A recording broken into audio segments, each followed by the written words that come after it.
Sebelum kita memulai firman, saya mau mengundang seseorang yang sangat luar biasa, seorang sahabat yang sangat spesial hari ini, yaitu Kak Michael. Boleh minta tolong naik ke atas, beri tepuk tangan untuk Kak Michael.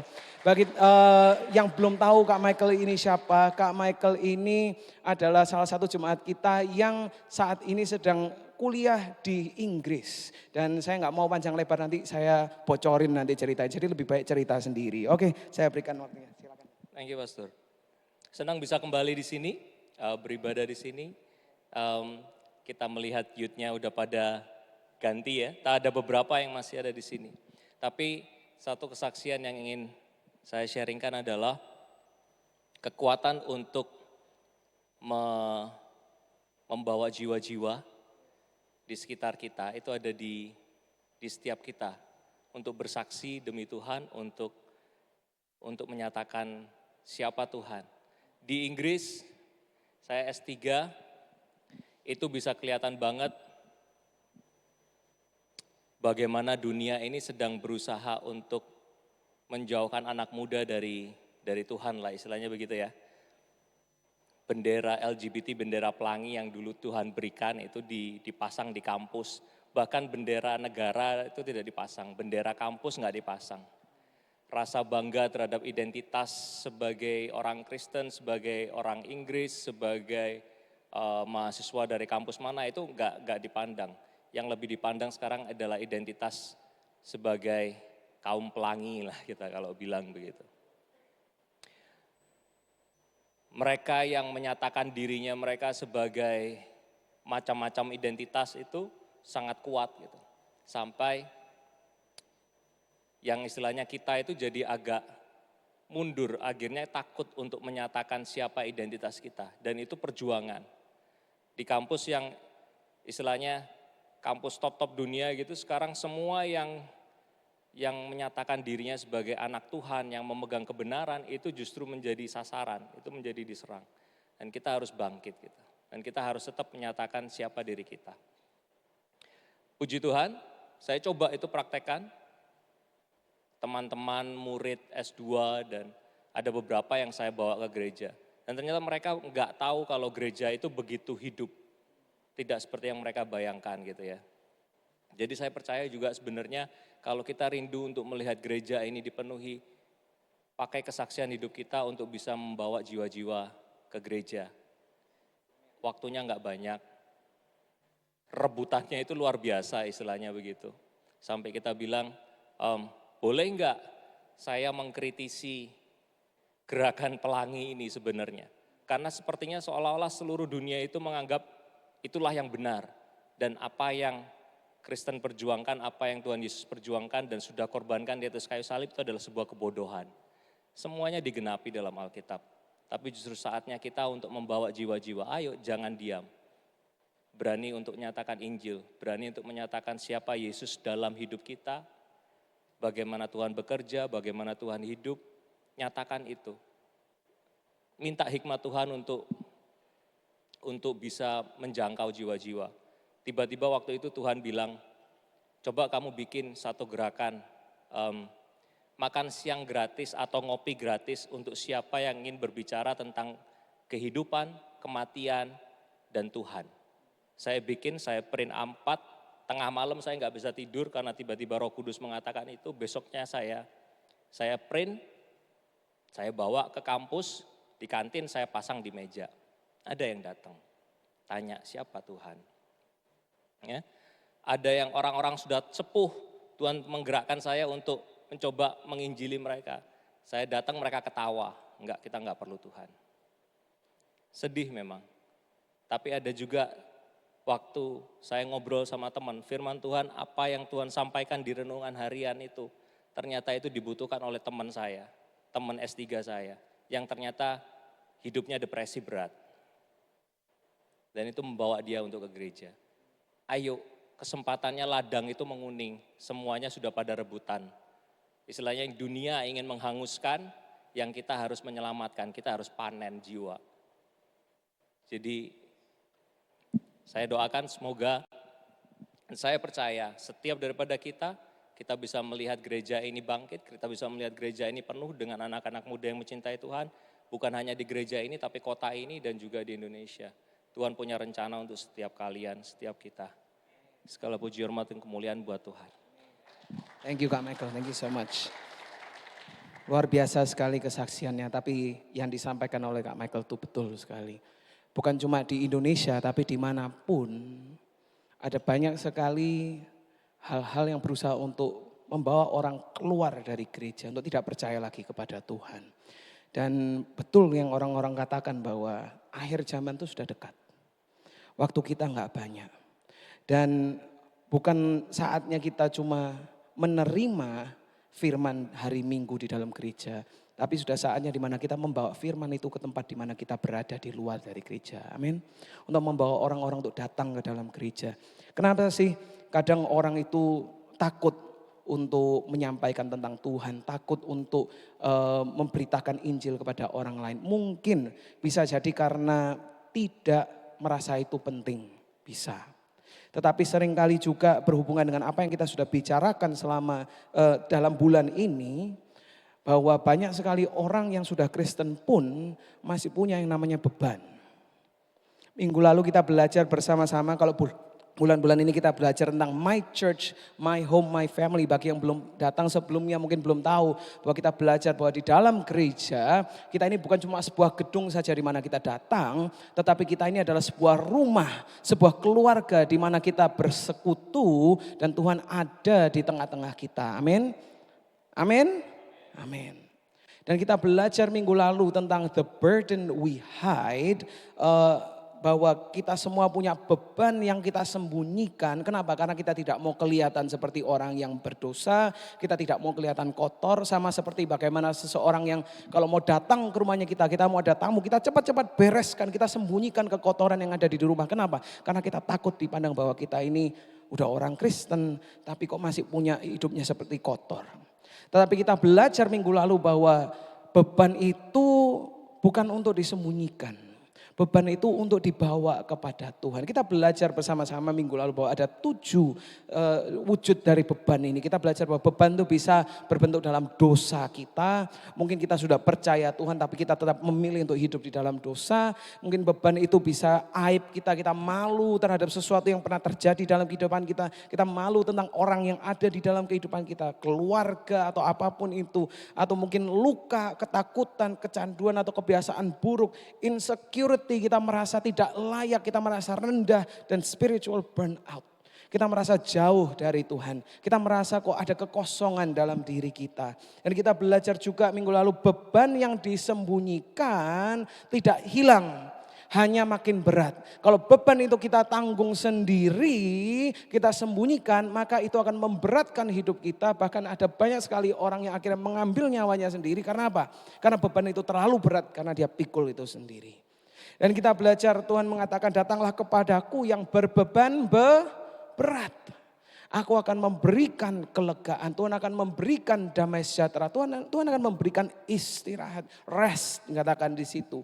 Dan hari ini kita akan belajar bersama-sama kalau kita sudah mengerti bahwa oke, kita datang kepada Tuhan membawa beban kita.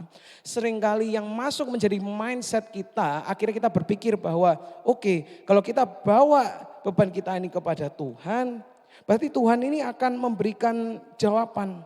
Dan memberikan jawaban itu akan sekejap praktis seperti itu.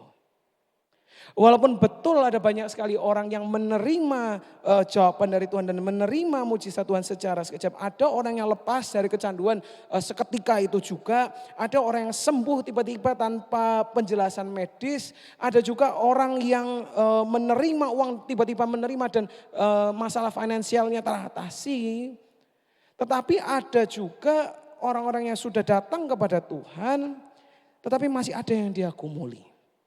Ada orang yang sudah datang kepada Tuhan, tapi dia tetap harus berjuang untuk melawan yang namanya kecanduan itu. Untuk melawan masalah-masalah stresnya, masalah finansialnya, rasa takutnya itu tetap harus dilawan.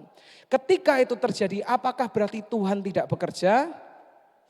Tidak. Tuhan tetap bekerja. Tuhan tetap peduli, Tuhan tetap mendengar, tetapi Tuhan tidak selalu bekerja dengan cara yang kita harapkan. Kebanyakan dari kita kepingin Tuhan itu menjawabnya instan, cepet jadi, pokoknya selesai. Tetapi kadang ketika kita minta kelepasan dari beban kita, yang Tuhan berikan tuh belum tentu jawaban instan, tapi Tuhan kirimkan teman seperjalanan untuk melewati proses itu bersama. Anggap, kadang kita mintanya jawaban yang instan, Tuhan malah memberikan teman untuk berjalan bersama-sama dalam proses itu. Kenapa kok bukan jawaban instan Tuhan? Mungkin kita bertanya, Tuhan kan lebih gampang kalau langsung diberikan aja apa yang aku butuhkan. Tetapi saya percaya bahwa Tuhan tuh tahu yang kita butuhkan tuh bukan cuma solusi. Tetapi yang kita butuhkan itu adalah pelukan, kehadiran, dan komunitas yang memikul beban kita bersama. Tuhan bukan hanya ingin kita bebas, tapi Tuhan kepingin untuk kita punya yang namanya support system. Katakan support system. Tuhan kepingin untuk kita punya sebuah komunitas yang bisa mendukung kita dalam proses kita, dalam setiap langkah kehidupan kita. Tuhan ingin kita tahu bahwa kita ini tidak sendiri. Karena beban kita bukan untuk dipikul sendiri, tetapi untuk dipikul bersama. Katakan bersama. Beban kita bukan untuk dipikul sendiri, tetapi untuk dipikul dan dibagikan bersama. Dan hari ini kita akan belajar bersama-sama firman yang saya beri, pesan yang saya berikan judul The Burden We Share. Beban yang kita bagikan, beban yang kita pikul bersama-sama. Galatia 6 ayat 2 mengatakan, bertolong-tolonganlah menanggung bebanmu, demikianlah kamu memenuhi hukum Kristus. Bertolong-tolonganlah menanggung apa? Bebanmu. Ini bukan cuma sekedar ayat saja, tetapi ini adalah blueprint dari bagaimana kita hidup sebagai komunitas di dalam kehidupan orang-orang yang percaya kepada Tuhan. Bagaimana kita hidup bersama, bukan sekedar cuma masukkan saja ini, ayo kamu tolonglah satu dengan yang lain. Bukan, tetapi ini adalah kalau kita melakukan ini, kita menolong satu dengan yang lain, menanggung beban kita satu dengan yang lain. Di situ kita ini adalah pemenuhan perintah Kristus. Kita punya yang namanya kasih yang aktif, kasih yang hadir, yang berani untuk memikul beban satu dengan yang lain. Bertolong-tolonglah menanggung bebanmu. Dan hari ini kita akan belajar bersama-sama dari 5 tokoh di dalam firman Tuhan. 5 orang bagaimana mereka melewati sebuah beban, mereka melewati suatu masalah. Dan di situ Tuhan menempatkan sebuah komunitas, sebuah support system untuk mereka dan apa yang mereka lakukan. Dan yang pertama kita akan belajar dari Ayub, katakan Ayub. Kita kalau belajar tentang Ayub, Ayub itu adalah orang yang benar di mata Tuhan. Dia adalah orang yang baik, dia takut akan Tuhan. Dan Tuhan sangat memberkati kehidupan dari Ayub. Dikatakan dia punya ternak yang sangat banyak, sapi, domba, dia punya unta yang sangat banyak, dia punya pelayan yang sangat banyak, anaknya pun ada 7 anak laki-laki, ada 7 anak perempuan. Dia adalah orang yang dihormati, dia punya reputasi di mana dia berada. Orang yang hebat Ayub itu. Lalu di surga, kalau kalian baca di firman Tuhan dikatakan iblis datang kepada Tuhan dan mempertanyakan kesetiaan Ayub. Iblis mengatakan, oh Ayub ini cuma setia karena engkau memberkati dia. Coba kalau Tuhan tidak memberkati, pasti dia gak setia sama Tuhan. Lalu Tuhan mengizinkan iblis untuk menguji Ayub, bukan untuk menghancurkan Ayub supaya dia mati atau apapun, tetapi untuk menguji iman dari Ayub. Dan dikatakan di ayat Ayub 1 ayat 14 sampai 15 dikatakan di situ, suatu hari ada beberapa utusan yang datang kepada Ayub, dikatakan datanglah seorang pesuruh kepada Ayub dan berkata, sedang lembu sapi membajak dan keledai-keledai betina makan rumput di sebelahnya, datanglah orang-orang Sheba menyerang dan merampasnya serta memukul penjaganya dengan mata pedang. Hanya aku sendiri yang luput sehingga dapat memberitahukan hal itu kepada Tuhan. Sapinya habis diambil, keledainya habis diambil, pelayannya dibunuh semua. Sementara orang itu berbicara, datanglah orang yang lain. Datang lagi nih. Berkata, api telah menyambar dari langit dan membakar serta memakan habis kambing domba dan penjaga-penjaga. Hanya aku sendiri yang luput sehingga dapat memberitahukan hal itu kepada Tuhan. Ada kabar buruk satu, belum selesai, datang lagi yang lain. Apakah berhenti di situ? Enggak, ada lagi.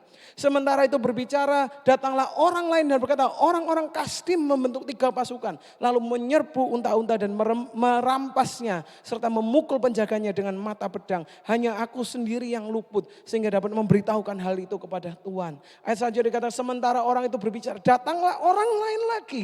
Dan berkata, anak-anak Tuhan yang lelaki dan yang perempuan sedang makan-makan dan minum anggur di rumah saudara mereka yang sulung. Maka tiba-tiba angin ribut bertiup dari seberang padang gurun. Rumah itu dilandanya pada 4 penjurunya dan roboh menimpa orang-orang muda itu sehingga mereka mati. Hanya aku sendiri yang luput sehingga dapat memberitahukan hal itu kepada Tuhan. Dalam 1 hari dia kehilangan ternak-ternaknya, dia kehilangan pekerjanya, dia kehilangan anak-anaknya, dia kehilangan harta, reputasi, dan gak berhenti di situ. Di hari-hari selanjutnya dia pun mengalami sebuah sakit borok dari atas sampai ke bawah, borok yang busuk. Betapa sengsaranya dia mengalami semua ini. Dan bahkan kalau kita baca dalam ayat-ayat itu, seakan-akan seperti Ayub merasa bahwa Tuhan itu jauh. Dia merasa Tuhan itu diam. Dia kehilangan segala-galanya. Dan di dalam kondisinya dia yang sangat terpuruk itu. Di Ayub yang kedua dikatakan di dalam kesesakannya ada ketiga sahabatnya yang datang. Ketika ketiga sahabat Ayub di ayat 11 dikatakan mendengar kabar tentang segala malapetaka yang menimpa dia. Maka datanglah mereka dari tempatnya masing-masing. Yakni Elifas orang teman dan Bildad orang Sua. Serta Zofar orang Naamah. Mereka bersepakat untuk mengucapkan bela sungkawa kepadanya dan menghibur dia. Mereka bilang kita akan datang kepada Ayub. Untuk apa? Untuk berbela sungkawa, menghibur dia. Dan dikatakan di ayat ke-12 ketika mereka memandang dari jauh, mereka tidak mengenalnya lagi. Ayub sangat berbeda tampaknya, sangat hancur. Lalu menangislah mereka dengan suaranya nyaring. Mereka mengoyakkan jubahnya dan menaburkan debu di kepala terhadap langit. Artinya apa? Mereka menunjukkan empati mereka menangis akan sedihnya kenapa Ayub seperti ini. Aku juga merasakan apa yang Ayub merasakan. Mereka ikut tanda berduka dan menunjukkan solidaritas mereka kepada Ayub. Mereka datang di situ. Lalu mereka duduk bersama-sama dia di tanah selama 7 hari, 7 malam. Seorang pun tidak mengucapkan apa? Sepatah kata kepadanya. Karena mereka melihat bahwa sangat berat penderitaannya. Mereka cuma hadir untuk Ayub, duduk di situ dan ada bersama-sama dengan Ayub. Yang menarik di sini adalah awalnya mereka datang untuk melakukan sesuatu yang baik. Tetapi pada akhirnya mereka malah melakukan sesuatu yang buruk.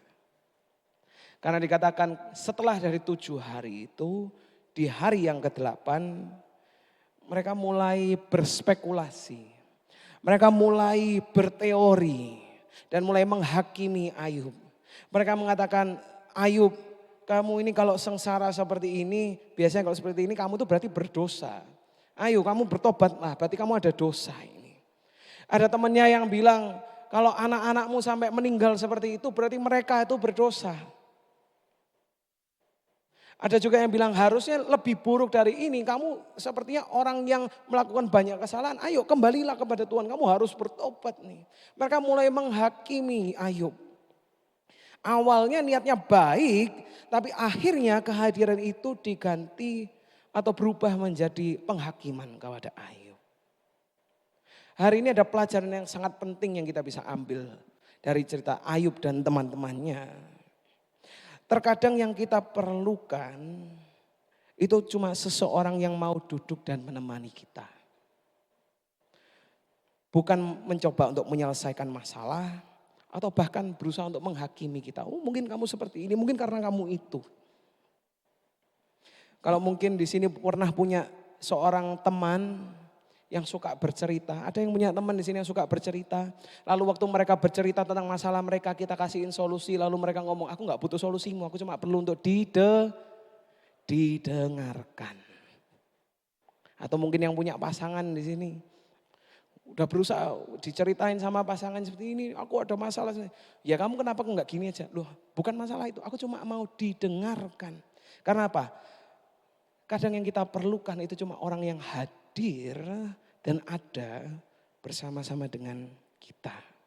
Dan sama seperti Ayub, do you have someone to sit with you? Apakah kita memiliki seseorang yang duduk bersama-sama dengan kita ketika kita mengalami masalah-masalah dalam kehidupan kita. Ketika kita memiliki beban-beban yang berat ini. Apakah ada orang yang mendatangi kita, menanyakan kabar kita. Hadir bukan untuk membetulkan tetapi karena betul-betul peduli tentang kehidupan kita. Punya kita seorang sahabat seperti itu? Akan ada saat-saat dalam kehidupan kita di mana tidak ada jawaban untuk masalah yang kita hadapi.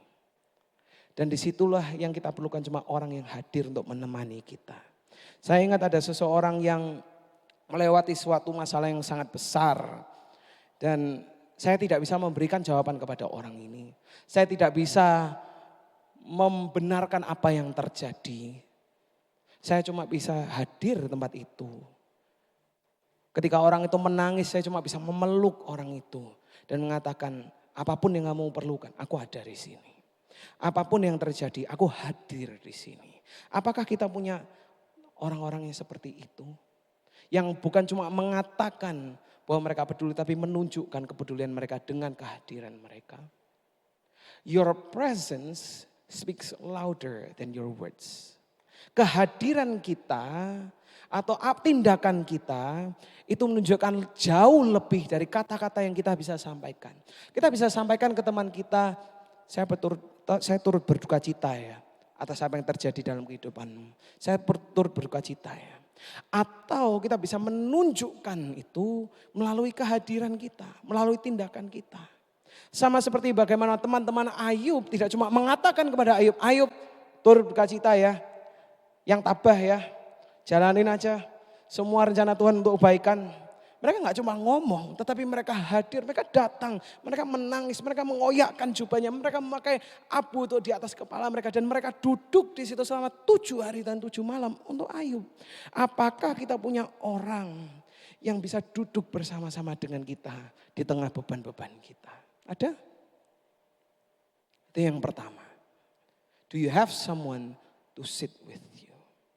Yang kedua, kita akan belajar bersama-sama dari Musa, Harun dan Hur. Ceritanya pada saat itu di Keluaran, mereka bangsa Israel ini keluar dari Mesir. Dan di dalam perjalanannya mereka ini diserang oleh orang Amalek. Lalu ketika diserang ini, Musa berkata kepada Yosua, Yosua kumpulkan orang-orang untuk peperangan ini. Kamu siap-siap berperang kepada orang Amalek. Dan aku akan naik ke atas bukit. Di atas bukit itu aku akan mengangkat tongkat Allah ini. Dan yang terjadi adalah keesokan harinya ketika berperang, Musa naik ke atas bukit, dia mengangkat tongkat itu dan dikatakan terjadilah apabila Musa mengangkat tangannya dan mengangkat tongkat ini, lebih kuatlah Israel, tetapi apabila ia menurunkan tangannya lebih kuatlah Amalek. Kalau tangannya diangkat seperti ini, bangsa Israel mulai menang. Tetapi ketika turun, bangsa Amalek yang mulai menang. Jadi akhirnya dia harus menahan tangannya di atas seperti ini dengan lama sekali selama peperangan itu. Dan kira-kira capek nggak kalau kita angkat tangan seperti ini? Kira-kira bisa kita 1 jam angkat tangan seperti ini, kuat nggak? 5 menit aja kayaknya udah capek. Tetapi dikatakan di sini ketika penatlah tangan Musa mulai capek, sebab itu mereka mengambil sebuah batu. Di situ teman-temannya Harun dan Hur, mereka mengambil sebuah batu, diletakkanlah di bawahnya supaya ia duduk di atasnya. Harun dan Hur apa? Menopang kedua belah tangannya. Seorang di sisi yang satu, seorang di sisi yang lain, sehingga tangannya tidak bergerak sampai matahari terbenam. Demikianlah Yosua mengalahkan Amalek dan rakyatnya dengan mata pedang. Ketika Musa sudah capek, Dia tidak ditinggalkan sendiri. Sahabatnya nggak ngomong, ayo Musa yang kuat. Ayo Musa kamu bisa. Tetapi apa yang dia lakukan? Mereka langsung bertindak. Dan mereka menahan tangan itu, satu pegang kiri, satu pegang kanan. Dan mereka berperang bersama-sama dengan Musa pada hari itu. Pertanyaannya hari ini adalah, apakah kita punya, do you have someone to fight with you? Apakah kita punya seseorang yang berperang bersama-sama dengan kita? Sama seperti bagaimana di tengah peperangan Musa tidak sendirian, dia tidak berperang sendirian, tidak berjuang sendiri, tetapi dia memiliki teman-teman yang ada di sekitarnya untuk membantu dia. Terkadang kemenangan kita datang bukan karena kita tidak pernah lelah, tetapi karena ada orang yang tidak membiarkan kita menyerah. Terkadang kemenangan kita itu datang bukan karena kita bisa, kita berusaha dengan sangat kuat, bukan. Seringkali kemenangan kita itu datang karena ada orang-orang yang tidak membiarkan kita untuk menyerah. Apakah ada dalam kehidupan kita orang-orang yang berperang bersama dengan kita, yang berjuang dengan kita di dalam kehidupan kita? Melawan beban-beban kita yang mungkin mengatakan kamu tuh enggak berharga. Apakah ada orang-orang yang berperang dengan kita, yang mengingatkan kita, yang mendukung kita, yang mengatakan kamu tuh berharga, kamu sahabatku, aku mengasihi kamu. Jangan lupa Tuhan tuh mengasihi kamu. Ada enggak orang-orang yang berjuang bersama-sama dengan kita? Yang ketiga, tidak cuma belajar dari Musa dan bagaimana ada orang yang mendukung, membantu dan perang bagi dia. Tetapi kita akan belajar juga dari Daniel. Pada ceritanya Daniel itu adalah orang Israel dan pada saat itu bangsa Israel dijajah oleh Babilonia. Dan pemuda-pemuda itu dikumpulin semua yang baik-baik, yang ganteng-ganteng, yang pinter-pinter semua dikumpulin untuk kerja bagi raja. Dan ceritanya banyak sekali ceritanya dalam kitab Daniel. Tetapi suatu hari raja ini mendapatkan sebuah mimpi. Dia tidak tahu mimpi itu artinya apa. Jadi dia mengumpulkan orang-orang pintar di bangsanya. Dan dia mengatakan pada orang-orang itu, aku minta kalian untuk mengartikan mimpiku. Tapi aku gak mau kasih tahu kalian mimpinya apa. Bisa bayangkan? Aku mau kalian untuk kasih tahu. Jelaskan kepadaku mimpiku ini apa. Tapi aku gak akan kasih tahu kepada kalian mimpinya itu apa. Dan kalau kalian tidak bisa menjelaskan mimpi itu, maka kalian akan aku hukum untuk mati. Kira-kira kalau jadi seperti Daniel bagaimana? Bingung enggak? Paling enggak kalau punya mimpi mau diartikan ya jelasin dulu dong mimpinya apa. Tapi ini enggak diomongin. Jadi akhirnya apa yang dilakukan oleh Daniel? Dikatakan kemudian pulanglah Daniel dan memberitahukan hal itu kepada Hananya, Misael dan Azaria teman-temannya. Dia berkumpul dengan teman-temannya yang mungkin lebih sering kali kita kenal sebagai Sadrak, Mesak dan Abednego. Mereka kumpul bersama-sama dikatakan dengan maksud supaya mereka apa? Memohon kasih sayang kepada Allah. Maksudnya apa? Mereka berdoa bersama-sama kepada Tuhan. Mereka memohon kasih sayang kepada Allah semesta langit mengenai rahasia itu supaya Daniel dan teman-temannya jangan dilenyapkan bersama-sama orang-orang bijaksana yang lain di Babel. Mereka berdoa kepada Tuhan dan bahkan dikatakan di ayat ke-19 maka rahasia itu disingkapkan kepada Daniel dalam suatu penglihatan malam. Lalu Daniel memuji Allah semesta langit. Ketika ada masalah, Daniel datang kepada teman-temannya untuk berdoa bersama-sama, datang kepada Tuhan. Kadang yang kita butuhkan itu bukan cuma orang yang duduk bersama dengan kita atau berperang bersama kita. Tetapi kita butuh orang yang mau berlutut bersama-sama dengan kita.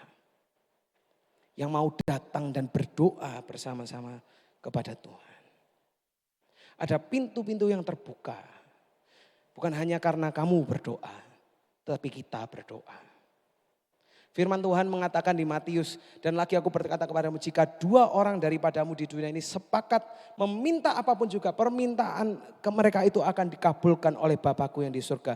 Sebab di mana dua atau tiga orang berkumpul dalam namaku, di situ aku ada di tengah-tengah mereka.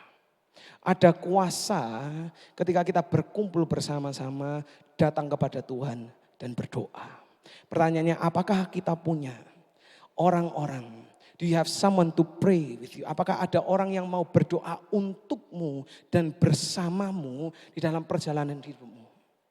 Apakah ada orang-orang yang mau berjuang datang ketika kita punya masalah, tolong doain aku dong. Dan mereka mendoakan engkau. Apakah ada orang-orang yang di sekitar kita yang ketika kita menghadapi masalah, kita bersama-sama berpuasa dan berdoa meminta jawaban dari Tuhan. Ada enggak? Kita punya enggak orang-orang yang seperti itu? Some battles are won on our knees together. Beberapa peperangan yang dalam kehidupan kita, beberapa beban masalah yang kita hadapi, cuma bisa terselesaikan ketika kita berlutut bersama-sama di hadapan Tuhan dan berdoa meminta tuntunan Tuhan. Amin. Yang pertama tadi, apakah ada orang yang duduk bersama dengan kita? Apakah ada orang yang berperang bersama-sama dengan kita? Apakah ada orang yang berdoa bersama-sama dengan kita? Dan yang keempat, kita akan belajar dari Paulus dan Petrus. Paulus dan Petrus itu mereka berdua adalah rekan Injil dalam Tuhan. Mereka sama-sama dipakai Tuhan untuk menyampaikan Injil. Tuhan memakai Petrus untuk menyampaikan dan memenangkan orang-orang Yahudi. Dan Tuhan memakai Paulus untuk memenangkan orang-orang yang non-Yahudi. Orang yang bukan orang Yahudi. Jadi pada saat itu Tuhan memakai kedua orang ini. Ceritanya suatu hari Petrus itu berada di Antioquia. Dan Kefas atau Petrus ini biasanya dia itu makan dengan jemaat-jemaat. Dia makan dengan siapapun yang ada. Walaupun orang itu bukan orang yang Yahudi, dia makan bersama dengan orang itu. Dan suatu hari ketika dia makan bersama dengan orang-orang yang non-Yahudi, datanglah beberapa orang Yahudi. Nah ketika orang-orang ini melihat Petrus dan Petrus melihat dia ini menutup diri dan menjauhkan dirinya dari yang tadi dia makan bersama orang-orang itu. Mungkin kalau hari-hari ini lagi trending, siapa yang lihat ada konsernya Coldplay ketahuan ada orang yang selingkuh itu ya. Mungkin gayanya seperti itu. Waktu Petrus terlihat dengan orang lain dia langsung bersembunyi seperti itu. Oh, aku bukan sama dia. Mungkin seperti itu. Tetapi di situ dia menunjukkan awalnya dia makan bersama dengan orang non-Yahudi. Tapi sekarang ketika dilihat orang Yahudi dia malu, dia takut. Dia menjauhkan dirinya dan menutup diri. Dan tidak cuma berhenti di situ karena dia memisahkan dirinya. Karena dia takut pada tekanan dari orang-orang yang Yahudi ini. Akhirnya itu juga menular ke orang-orang yang lain. Orang lain yang biasanya juga oke, nggak apa-apa, makan sama siapa aja oke. Sekarang mereka juga ikut menutup diri. Dan ketika Paulus mendengar itu dan melihat itu, Paulus menegur Petrus. Dikatakan di Galatia 2, tetapi waktu Kefas atau Petrus datang ke Antioquia, aku berterang-terang menentangnya sebab ia salah. Karena sebelum beberapa orang dari kalangan Yakobus datang, ia makan sehidangan dengan saudara-saudara yang tidak bersunat. Tetapi setelah mereka datang, ia mengundurkan diri dan menjauhi mereka karena takut akan saudara-saudara yang bersunat. Dan orang-orang Yahudi yang lain pun turut berlaku munafik dengan dia sehingga Barnabas sendiri turut terseret oleh kemunafikan mereka. Tetapi waktu kulihat bahwa kelakuan mereka itu tidak sesuai dengan kebenaran Injil, aku berkata kepada Kefas atau Petrus di hadapan mereka semua. Jika engkau seorang Yahudi hidup secara kafir dan bukan secara Yahudi, bagaimanakah engkau dapat memaksa saudara-saudara yang tidak bersunat untuk hidup secara Yahudi? Paulus berani untuk mengkonfrontasi, berani untuk menegur Petrus. Petrus, yang kamu lakukan itu enggak benar. Petrus, yang kamu lakukan itu tidak sesuai dengan apa yang kita sampaikan dalam Injil. Walaupun Petrus adalah orang yang hebat, dia adalah pemimpin yang terpandang, tapi Paulus berani untuk menegur. Paulus berani untuk menegur Petrus. Pertanyaan, apakah kita punya, do you have someone to rebuke you? Apakah kita punya orang yang berani untuk menegur kita? Apakah kita punya orang di sekitar kita yang berani untuk mengatakan bahwa kita melakukan sesuatu yang salah, dan apakah kita mendengarkan orang-orang itu? Kita perlu untuk punya orang yang mengingatkan bahwa apa yang kita lakukan itu salah. Kita perlu untuk punya orang-orang di sekitar kita yang berani untuk meluruskan kita ketika kehidupan kita ini melenceng. Amin. Bukan cuma untuk menikmati waktu bersama aja, tetapi berani untuk berdiri, berani untuk berkonfrontasi. Do you have someone to rebuke you? Apakah kita ini punya orang yang cukup mengasihi kita dan berani untuk berkata-kata ketika kita ini sedang salah jalan. untuk mengatakan ayo kembali. Dan apakah kita mau untuk mendengarkan mereka. Dan yang terakhir, kita akan belajar bersama-sama dari seorang yang lumpuh. Di Markus 2 dikatakan bahwa pada saat itu Yesus datang untuk membawakan pesan, dia berbicara di hadapan orang-orang itu. Dan karena Yesus banyak pengikutnya, rumah itu sangat penuh dengan sangat sesak. Dan di tengah kesesakan itu, waktu Yesus sedang menyampaikan firman-Nya, tiba-tiba atap ini terbuka. Ada lubang di atapnya. Dan ketika Yesus melihat ke atas, di situ ternyata diturunkan, ada seorang pemuda yang diturunkan oleh keempat sahabat-sahabatnya. Jadi ceritanya ada seorang yang lumpuh, yang rindu untuk disembuhkan, rindu untuk datang kepada Yesus. Tetapi karena dia lumpuh, dia tidak bisa untuk datang kepada Yesus. Jadi akhirnya sahabat-sahabat yang di sekitarnya, mereka tergerak, mereka rindu untuk orang ini disembuhkan. Jadi mereka mengangkat orang ini, mengangkat sahabatnya dan membawa mereka. Waktu mau dibawa ke Yesus tidak bisa, mereka naik ke atap. Kira-kira susah nggak bawa orang untuk naik ke atap? Susah, berat. Nggak ada lift dulu, pakai tangga mungkin. Atau harus memanjat gimana nggak tahu. Tetapi mereka berusaha dengan keras untuk membawa sahabatnya ini kepada Yesus. Dan menurunkan dia. Dan dikatakan di ayat yang kelima, ketika Yesus melihat iman siapa? Apakah iman orang yang lumpuh ini? Bukan. Dikatakan ketika Yesus melihat iman mereka. Mereka itu siapa? Orang ini dan sahabat-sahabatnya yang menurunkan mereka. Berkatalah ia kepada orang lumpuh itu, hai anakku, dosamu sudah diampuni. Dan bahkan dikatakan kepadamu, kukatakan bangunlah, angkatlah tempat tidurmu dan pulanglah ke rumahmu. Dan orang itu pun bangun, segera mengangkat tempat tidurnya dan pergi keluar di hadapan orang-orang itu. Sehingga mereka yang takjub lalu memuliakan Allah, katanya, yang begini belum pernah kita lihat. Luar biasa mujizatnya ini. Tetapi yang lebih luar biasa adalah iman teman mereka. Bagaimana teman-teman mereka ini tahu bahwa sahabatnya tidak bisa datang kepada Yesus. Mereka membawa sahabatnya kepada Yesus. Pertanyaannya hari ini adalah apakah kita punya sahabat-sahabat? Kita punya enggak teman yang membawa kita kepada Yesus ketika kita tidak bisa? Teman yang sejati tidak hanya mengarahkan kita kepada Allah. Bukan cuma datang kepada kalian dan ngomong, kamu tuh butuh Tuhan loh. Kamu itu perlu bertobat. Bukan cuma ngomong saja. Tetapi teman yang sejati itu adalah orang-orang yang memikul kita sampai ke hadapannya. Ketika langkah kita itu berhenti. Ketika kita tidak bisa datang kepada Tuhan. Mereka yang memikul kita untuk datang kepada Tuhan.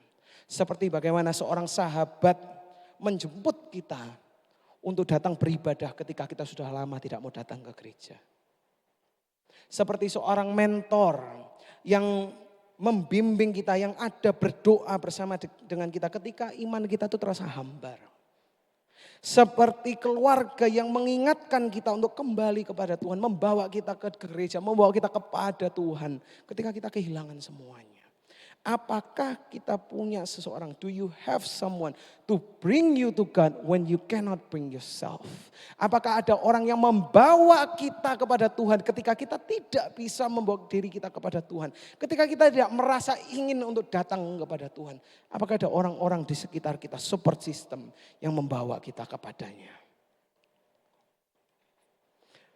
Ingat yang kita sudah pelajari bersama-sama tadi bahwa beban itu tidak untuk dipikul sendiri, tetapi bersama.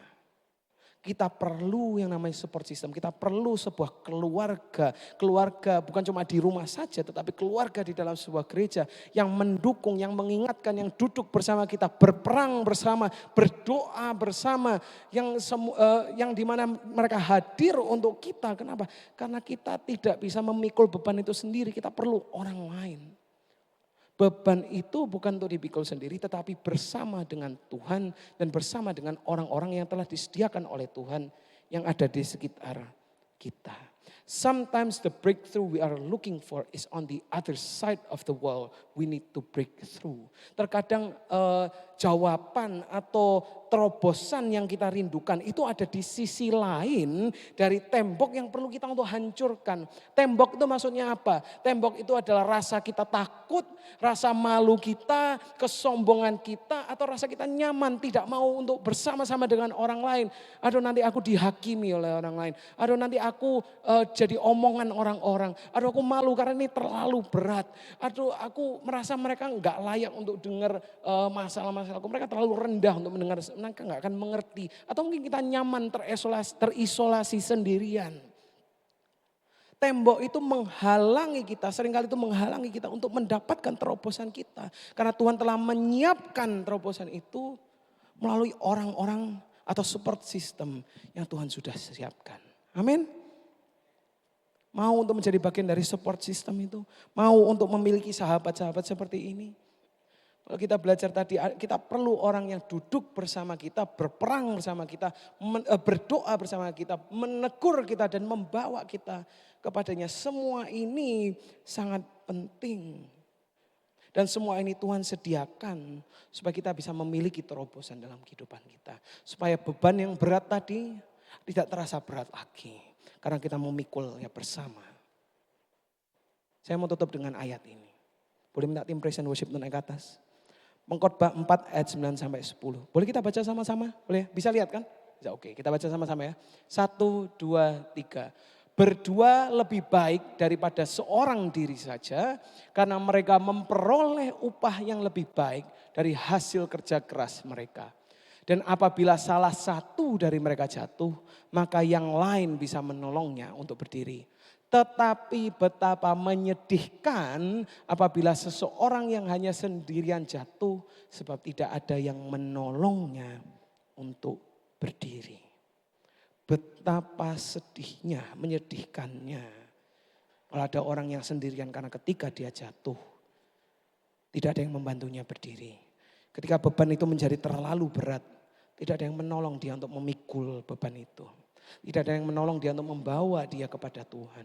Tidak ada orang yang hadir. Tidak ada orang yang berdoa bersama, berperang bersama, ataupun menegur dia. Kita semua butuh orang lain. Hari demi hari, semakin gampang untuk kita hidup terisolasi. Untuk hidup tanpa orang lain. Tapi Tuhan mengatakan di dalam rumahku, dalam gereja Tuhan, kita ini adalah sebuah keluarga. Kita butuh satu dengan yang lain. Karena apa? Karena kita ini adalah support system. Aku membutuhkanmu. Begitu juga kita semua membutuhkan satu dengan yang lain. Karena ketika kita terjatuh, di situ kita saling menolong dan saling mendukung. Amin. Saya mau mengundang kita semua untuk bangkit berdiri bersama-sama. Dan sebentar lagi kita juga akan mengambil bagian dari perjamuan kudus. Boleh minta tolong dibagikan Asher untuk perjamuan kudus. Hari ini janganlah biarkan tembok itu berdiri. Dan memisahkan kita dari apa yang Tuhan sudah siapkan. Tetapi biarlah kita semua hari ini bergabung bersama dengan orang-orang. Bersama dengan keluarga yang Tuhan sudah persiapkan. Untuk berjalan bersamamu sampai terobosan itu menjadi kenyataan. Kalau sebentar kita akan mengambil perjamuan kudus. Dan kita sudah belajar bersama-sama bahwa Tuhan telah mengirimkan orang-orang untuk menjadi support system itu. Hari ini perjamuan kudus ini adalah pengingat tertinggi bahwa Yesus pun sendiri telah melakukan semuanya itu. Bahkan lebih lagi untuk kita semua. Amin. Dia pun yang terutama telah duduk bersama-sama dengan kita. Dia yang telah berjuang dan berperang bersama dengan kita. Dia yang berdoa dengan kita atau berdoa untuk kita. Dia pun yang berjuang dan mengingatkan kembali kepada kita, rebuke us, menegur kita. Dan dia juga yang membawa kita bisa kembali kepada Allah, kepada Bapa kita yang mulia. Boleh kita nyanyikan bersama-sama. Saat ku masuk Ke hadirat-Mu, bawa persembahan ke tempat kudus-Mu. Pujian ku naikkan, sembah ku berikan bagi-Mu Allah yang mulia. Kau layakkan-Ku diri-Mu, melihat tata kemuliaan-Mu Tuhan. Pujian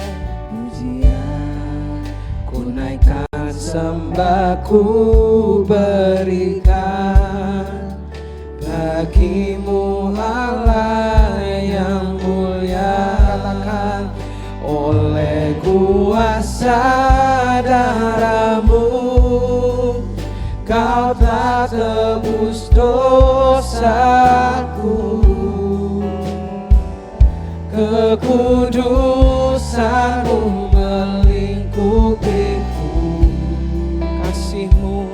Kasih-Mu mengalir memulihkan hidupku. Sungguh besar anugerah-Mu, Kau selamatkan hidupku. Ku menjadi ciptaan yang baru oleh kuasa darah-Mu. Mari kita berdoa bersama. Tuhan, hari ini hamba-Mu selesai berbicara. Engkaulah hari ini kami telah mendengarkan pesan yang telah disampaikan. Biarlah Engkau yang membuka setiap hati kami Tuhan. Biarlah Engkau yang membantu kami untuk merubuhkan apapun itu yang menjadi tembok kami. Rasa takut kami, rasa malu kami, kesombongan kami, ataupun kenyamanan kami untuk menyendiri Tuhan.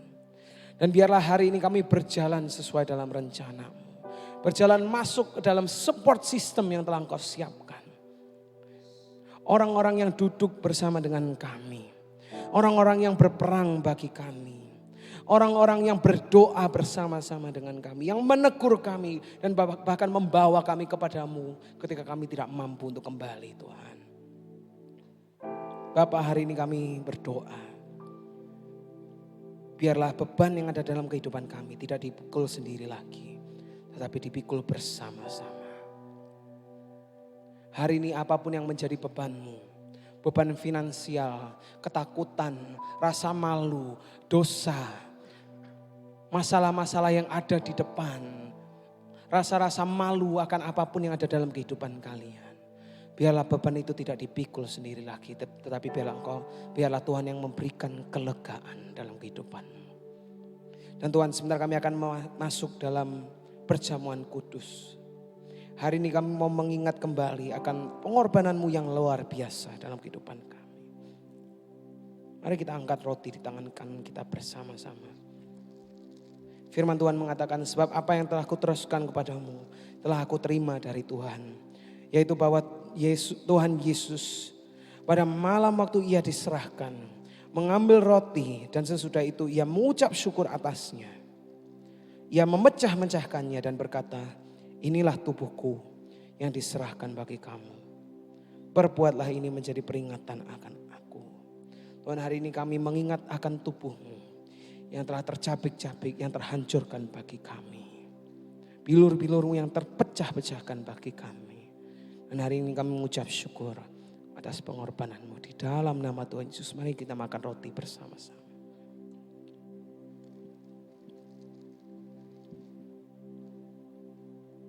Mari kita siapkan anggur kita bersama-sama.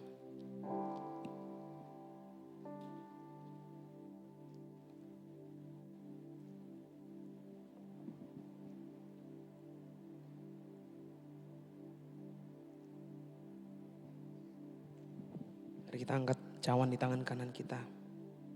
Dan firman Tuhan mengatakan, demikian juga ia mengambil cawan sesudah makan. Lalu berkata, cawan ini adalah perjanjian baru yang dimeteraikan oleh darahku.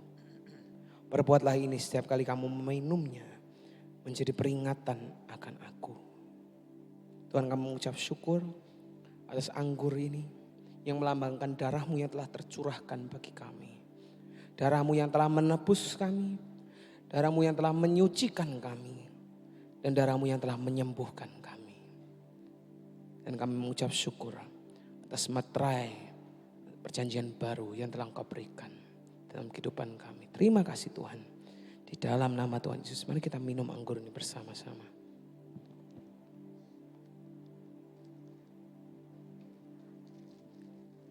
Terima kasih Tuhan. Kami mengucap syukur. Mari kita ambil waktu sebentar untuk mengucap syukur kepada Tuhan. Atas kebaikannya dalam kehidupan kita. Atas pengorbanannya dalam kehidupan kita. Terima kasih Tuhan. Lord, we thank you. Kami mengucap syukur Tuhan. Terima kasih.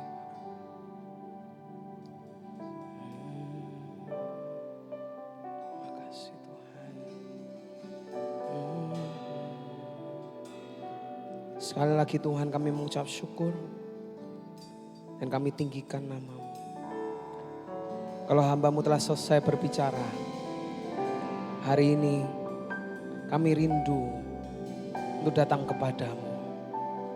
Kami rindu untuk mengingat kembali bahwa hidup kami bukan milik kami lagi, tetapi hidup kami adalah milik-Mu. Dan kalau sebentar kami diberikan kesempatan untuk memberikan kembali sebagian dari apa yang telah Engkau percayakan dalam kehidupan kami. Kami mau memberikan persembahan kami penuh dengan pengucapan syukur dan sukacita. Karena semua berkat-Mu dan semua kebaikan-Mu yang ada di dalam kehidupan kami sampai hari ini. Terima kasih Tuhan. Kami siap untuk memberikan persembahan kami di dalam nama Tuhan Yesus. Yang siap untuk memberikan persembahan katakan bersama-sama. Amin.